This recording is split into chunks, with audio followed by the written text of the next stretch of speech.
going on to the next part of this whole of part 4 of this portfolio. It's going to our 2-link robot. So instead of just having almost like one vector, we're considering it as a portion of 2 different vectors and breaking it down from there.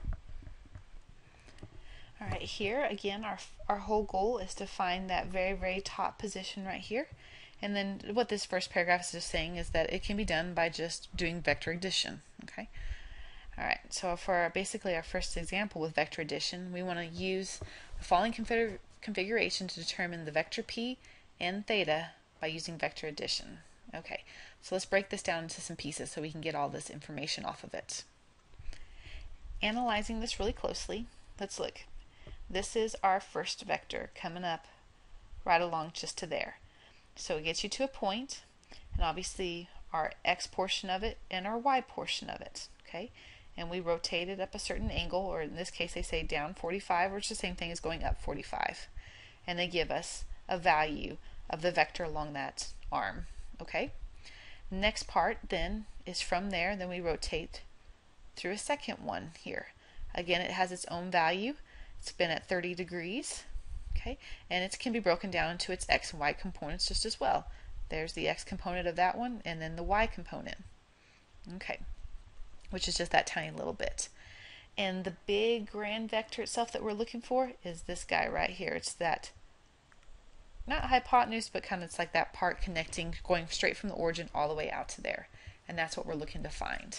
Okay, so some formulas that we want to know is obviously vector p is going to equal the sum of the first portion plus the second portion. Okay, or in other words, vector p is going to be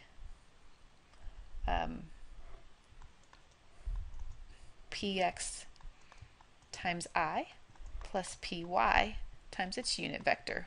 This is something that was given just in the last examples. Okay, well, vector p1 is its own x portion of its unit vector plus its own y portion of its unit vector, and the same thing with p2.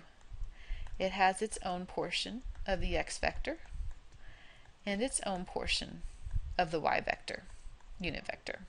Okay, so kind of plugging this up in here into our main problem up here in the top, and plugging this one up here into the top, we get a grand equation, a very large equation, because it says the unit vector p is going to then equal the sum of the first one, the first vector, plus the second vector.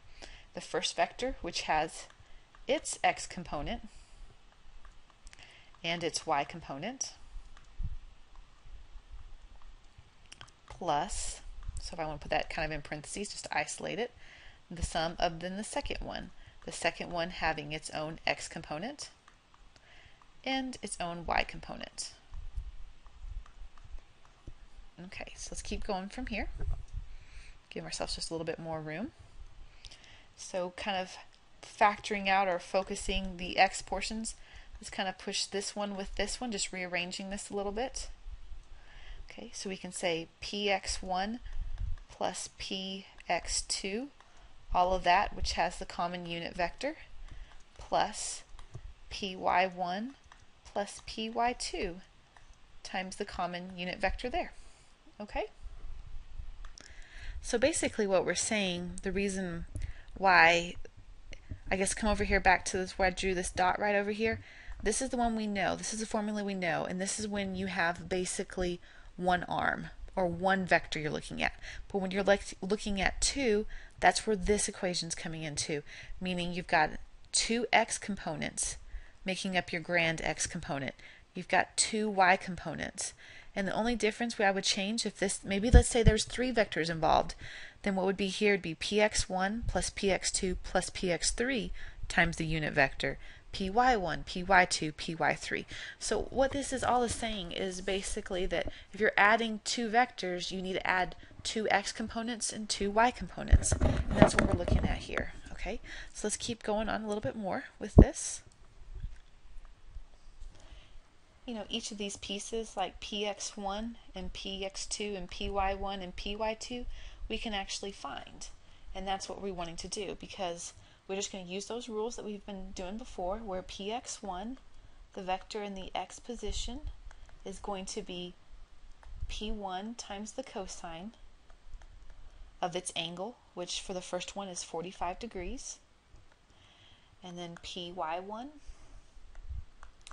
is the vector there times the sine of 45 degrees. Okay, so px1, we know the first vector is 1 over the square root of 2 times the cosine of 45 degrees. And then py1 is equal to 1 over the square root of 2 times the sine of 45 degrees. So we plug this into our calculator, you're going to get px1 to be 0.5, and I believe we're all in terms of meters. And then we have py1 is equal to, as well, 0.5. Which makes sense, because the cosine of 45 and the sine of 45 is both the square root of 2 over 2. Makes sense. Alright, let's keep on going on. Let's go find px2 and py2 the exact same way. So px2 is going to be the second vector times the cosine of its angle, which was 30 degrees. And then py2 times is equal to p2 times the sine of its angle, which was 30 degrees.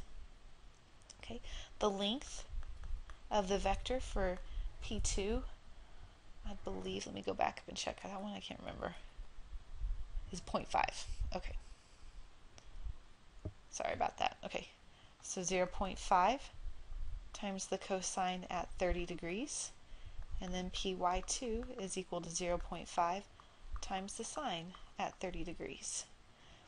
Okay, so now px2 is going to equal 0.433, and then py2 is going to equal 0.25. Alright, so combining all this together, then we'll be able to get our answer. Guess if we leave all the important information over here on the right, let me go through and erase all of this over here on the left for us. Okay, so our vector p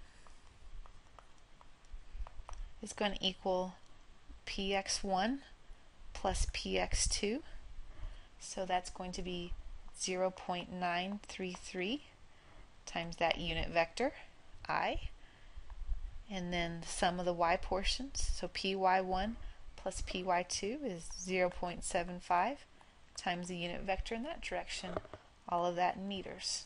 Okay, so that is our grand unit, or kind of position vector there.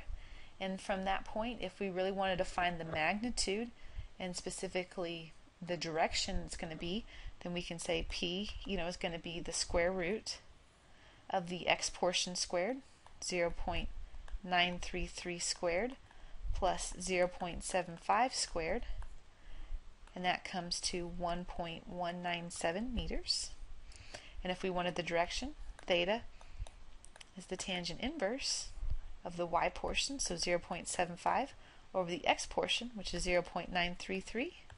And if we plug that in our calculator, then we get it 38.79 degrees.